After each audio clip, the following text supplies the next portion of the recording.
परतवाडा येथील मिलिंदचे लैंगिक शोषण आणि त्यांचे अश्लील व्हिडिओ बनवल्याच्या धक्कादायक प्रकरणाने संपूर्ण जिल्हा आदरला आहे. या प्रकरणातील मुख्य आरोपी अयान अहमद याला पोलिसांनी अटक केल्यानंतर आज अचलपूर शहरात त्याची भर रस्त्यातून धीण काढण्यात आली.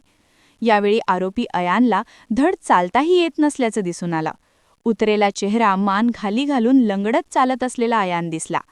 आरोपी अयान अहमद याला आज तपासाच्या निमित्ताने अचलपुरातील सरमसपुरा पोलीस ठाण्यात आणण्यात आले होते.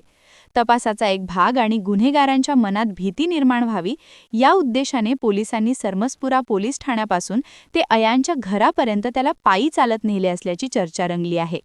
पोलिसांनी यावर भाष्य केले नाही. धीण काढल्यानंतर पोलीस पथकाने अयानच्या अचलपूर येथील घराची कसून झाडाझडती घेतली.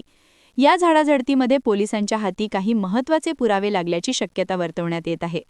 या प्रकरणाचे गांभीर्य लक्षात घेता आरोपीने वापरलेले इलेक्ट्रॉनिक गॅजेट्स, मोबाईल आणि व्हिडिओ संदर्भातील इतर तांत्रिक पुरावे गोळा करण्यावर पोलिसांनी भर दिला आहे.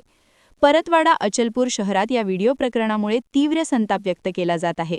अनेक मुलींचे आयुष्य उद्ध्वस्त करणाऱ्या या रॅकेटमध्ये अजून कोणाचे हात गुंतलेले आहेत का याचा शोध आता पोलीस घेत आहेत.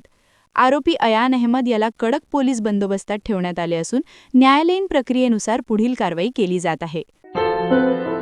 क्या हुआ बहू? माँ, पाइल्स की बहुत तकलीफ हो रही है. तो तुम गुदरोग सर्जन के पास क्यों नहीं गई? देखो, जैसे हार्ट के लिए हार्ट स्पेशलिस्ट, ब्रेन के लिए ब्रेन स्पेशलिस्ट, तो पाइल्स के लिए पाइल्स स्पेशलिस्ट क्यों नहीं? स्त्री हो या पुरुष, टॉयलेट में तकलीफ केवल पाइल्स ही नहीं और भी कई प्रकार के गुदरोग तथा कैंसर भी हो सकता है. इसीलिए इसकी प्रत्यक्ष जांच जरूरी है. ठीक है माँ, पर जांच के लिए हम जाएंगे कहाँ? वही काले आयुर्वेदिक पाइल्स हॉस्पिटल में. लेकिन माँ, प्रेगनेंसी में पाइल्स की दवाइयाँ? प्रेगनेंसी में आयुर्वेदिक दवाइयाँ सुरक्षित होती है. जनहित में जारी. काळे आयुर्वेदिक पाइल्स हॉस्पिटल, औषधि चिकित्सा तथा सर्जरी ट्रीटमेंट उपलब्ध. हमारा पता उमरेड रोड, दिघौरी बस स्टॉप के पास, नागपुर. अधिक जानकारी के लिए वेबसाइट पर जाएं kaalepailshospital.com.